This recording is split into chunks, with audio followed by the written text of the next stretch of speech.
I guess the first thing is, obviously you guys were in on a couple of the bigger names leading up to the deadline. Didn't end up getting any of those guys. Do you feel like you were ever close on those deals? And is it disappointing, if so, to not add maybe a more significant piece? Well, there's only one deal that we were really in on, and you never know what the other team is, what you're bidding against. So you got to only put your best foot forward, and which we did. And once you do that, you can't do anything more. So it's always disappointing when you go after a player, but it's also a reality that you're not going to get everybody you want. And again, I'll start off by saying we talked about our needs going into the deadline. And the one thing that we talked about was power play, which hopefully we've addressed and getting some depth. So, to make a trade just for the sake of making a trade, that's not what we do here. We also are pretty well known that we're not going to spend a big price on rental players. And, that philosophy is throughout the organization. My coach really likes the players we had. We weren't going to take players off our team to try to make changes. And, this is where we are as of the trade deadline.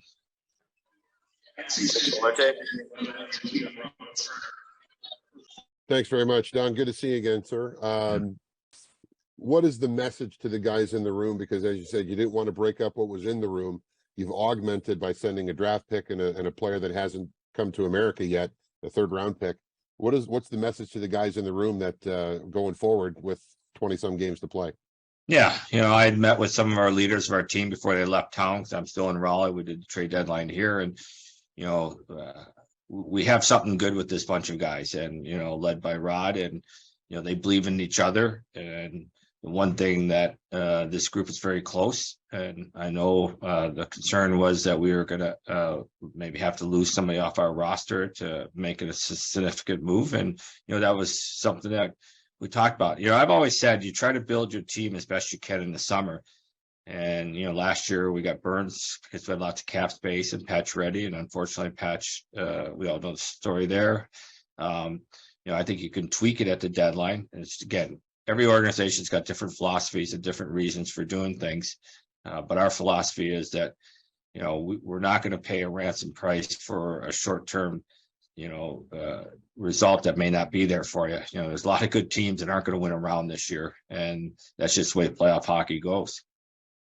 If I could follow up, quickly, with that being said, the concern, or maybe looking around at other teams in the Metro that went out and picked up guys like the Rangers and the Devils and so on and so forth, is that a cause for concern? Is that that's what they did, we can't do anything about it? I mean, where do you fall on that?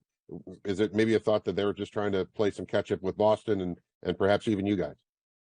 Yeah, I've always said over the years, you pay attention to what's going on, but you don't react to what's going on. You go in with what you feel is your strategy, your needs, and you stick to it. Don't get caught up what other teams are doing, because it doesn't work that way. If you look back at the history of the trade deadline, of how many guys have been traded and how many teams win the cup every year there's 30 guys traded or so. And if I still remember right, only one team's going to win the cup. It's going to be a lot of disappointing teams, regardless if you made trades or not. So we don't as an organization get caught up in what's going on around the league. We worry about what we can do to put ourselves in the best position to keep us moving forward. Go ahead, Steve. Hey, Don, you guys obviously made your moves before deadline day. A lot of other teams made their deals before today. Why do you think a lot of the activity was earlier than usual this year? It's interesting. It's a good question, Steve. It's I think the Horvat trade was early this year than normal for a big guy getting moved. And I think that put a lot of teams saying, you know what, if we're going to make a move, let's get going now. And, there were some sellers out there pretty quick after that were looking to move some players. So I think just and I also believe with the cap the way it is, there's a little more planning has to go into it when you're taking on big contracts. So this is just one of those years, and maybe it's an abnormal year. We'll see what the future holds, because usually the last couple of days of free agency is the frenzy time. I don't even know how many deals were made today. I haven't even caught up on them all yet, but the significant deals were all made this past week. And I know you guys didn't give up a first round pick, but the Meyer deal was 2 first round picks. A lot of those got traded. Did you get the sense from conversations you were having that a lot of sellers were looking, or a lot of buyers were looking, the sellers were looking for a first round pick in return? Yeah, almost every conversation started off with first round picks. Some of the bigger cases wanted some of our young players off our team, which we just weren't going to do. I think you see the first round picks, it's currency. And we all know in a salary cap world, our best players, if you want to keep them, it's going to cost you a significant cap. And you're going to need entry level players coming into your organization each year. And, having that currency, whether you keep it and use it for a draft pick or you use it in the summertime to improve your team, at the end of the day, you can't have it's not like the old days where you could have 20 very veterans pay them whatever amount of money you can. You have so much money now you could spend, and you got to make sure you have enough money to take care of your stars and the players you want to keep, and then you got to be able to fill them with good players coming along. Go ahead, Chip. Yeah, Don, if you can just talk a little bit about the Puglia-Jarvie deal. He said kind of an up and down 6 seasons with Edmonton. Just what made him attractive to you guys, and how do you feel like he can help you the most? Well, it's a player that we're very familiar with. Obviously, he played with Sebastian in the World Junior Tournament, and there's good knowledge of each other there, and obviously talked to Sebastian about him. He's a big guy. We wanted to get a little bigger on the wall, a big guy that skates really well. He's a guy that we've kind of talked about for about a year or so, and I started talking to Kenny Holland 3 weeks ago about him being available, and Kenny wasn't going to trade him. He told me the only way if he got into a cap situation because he wanted to add a defenseman, which he did after the fact. So we were on that one early on and thought that he would be a guy that he was attractive to us and be able to fit into how Rod likes to play. Hey, Don, one quick follow too. The fact you did not add a center during this trade period, is this an indication that you guys are pretty confident KK can handle the 2 center spot, both in the regular season and into the playoffs? Yeah, if you look at KK season, he started off slow, then Roddy put him on the 4th line, and he really responded very well. And I think if you look at, if we're going by stats and that the last 20 games, I think he's put up some pretty good numbers. But we're very comfortable with KK. He gives us a lot of jam up there too, which you need on your top 2 lines. We have we're not a big team up front, and with guys like him, and obviously Shvesh plays bigger than what he is. You need those type of players playing your top 6, and so we're very comfortable where KK's headed this year and what the signs of improvement we've seen throughout the year. So yes, to answer your question, yes, we're very comfortable going into the playoffs with them. Josh, go ahead. Hey, Don, just bigger picture. You made a lot of trades over the years. What's the moment like when you pull a trigger, when it's official? Is it relief? Is it satisfaction? Like what are the range of emotions? Yeah, it's interesting because, I always say, this year was different because we didn't trade any players. It was nobody off our team in that.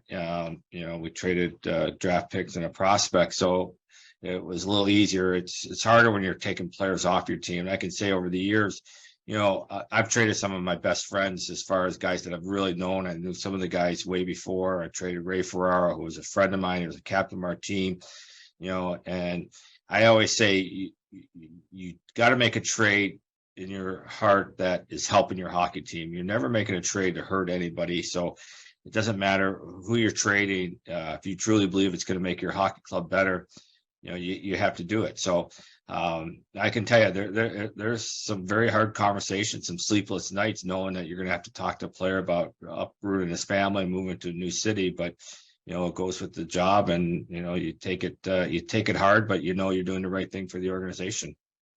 Corey? Don, did you try to do something else with the bit of cap space that you had? And I guess kind of related to that, is there any update on Andre Kasha, and is there any possibility he comes back this season? Well, he went back to the Czech. He's coming back, I believe, next week, at the end of next week, and we'll see where he's at right now. We're not planning on him as of now. And if we get a good surprise that he's feeling better than that, then we'll work him back in. But as of now, when he left, he was still having some issues, and we've talked to him since he's been back in Czech. He feels good some days and some other days not so good. So, we'll see how that plays out. But, the cap space, we do have, I think it's like $2.5 million or so left, but you also want to leave yourself some room. We'd like to make sure, guys like Drury get a chance. If we need to bring up Kochkov at all, we have cap space to do that, because the cap is still in compliance until you get to the playoffs. So you got to make sure, you have enough money if you need to recall some guys. Tom, go ahead. Hey, Don, just when you look at where your team is after you made the moves you made, where do you feel like you are as far as are you happy with what you have? I'm assuming you are happy with what you have and going here as you look at the playoffs coming up. Yeah, I've said we have 23rd best power play in the league, or 8th worst, however you want to look at it. We really needed to address that, and with Ghost, I think we did. He's a power play guy. For some reason, Bernsey does a good job on the one, and we just felt we needed a quarterback for the other power play. So, we went into the trade deadline saying we need to address our power play, in which I feel like we did. And then, we talked about Jesse. It was a guy that we think has got more in his tank than things have gone, how it's gone for him this past year. We like our team. I wasn't going to trade any of our young players that some of the people wanted. And, it's always a fine dance to say, okay, how much turnover you're going to have with your team. And, Rod and I have talked to many, many times. We really like our team. We like our players. Nobody that we were trying to move off our roster to try to make our team better. When you look at Puljujärvi, does having Rod there, I imagine you talk to him about a player like him. Do you feel like maybe he can get more out of him because he knows, maybe something, he sees something in him? Well, certainly we think there's more there. And I also, with our culture and, let it be known, if you guys didn't know this, we'd have a few other Finnish players on our team. So they, I think, you put all those elements together. I know he's excited about the opportunity, talking to him. So, this could work out very well for us and for him personally. He's playing for a contract for next year. He's an unrestricted free agent. Again,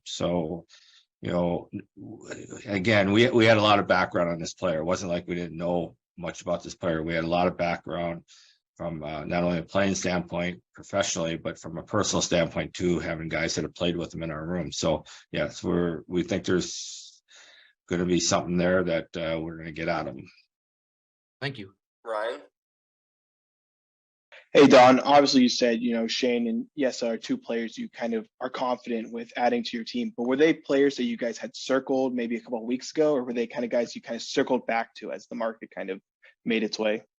No, actually, we've been talking. I talked to Bill Armstrong in Arizona back probably a month and a half ago, and then as we were talking, Shane got hurt there and missed 3 weeks, and so we were waiting for him to come back to make sure he came back. And then once we knew, I remember Billy texted me that morning saying he's going to be in the lineup today, so we started tracking him again, and so we were on him pretty early. And the same with Jesse. I've talked to Ken Holland over the last year. Ken's a guy that I worked for and I have a lot of respect for, and we've talked about him for a long time. And Kenny wasn't going to trade him if he didn't need the cap space. He was out there looking for a defenseman, which he eventually got, and that's how he had to create the cap space. So he said right along to me, because we've been talking about it for a month, that if I don't need to trade him, I'm not trading him. If I need the cap space, then I will call you. And certainly that morning when he called me, I was all in on it. Tom, do you have another one?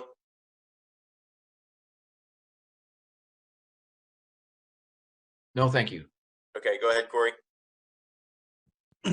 Don, last year you had kind of 3 defensemen in that bottom pair that rotated in and out for a while. Is that kind of how you envision this scenario? I know, and then to that point, I know Shane's played on the right side despite being a left-handed defenseman. Do you Chatfield played well on the left side. When he plays on, we might get a look at this tonight a bit, I guess, but how do you envision using him in that role, and how do you envision those 3 guys kind of mixing together? Well, as much as you can, you want to keep guys fresh. So, if you have the opportunity, especially some back-to-back games, maybe you give a little rest here and there because we're very comfortable with all those guys we talked about.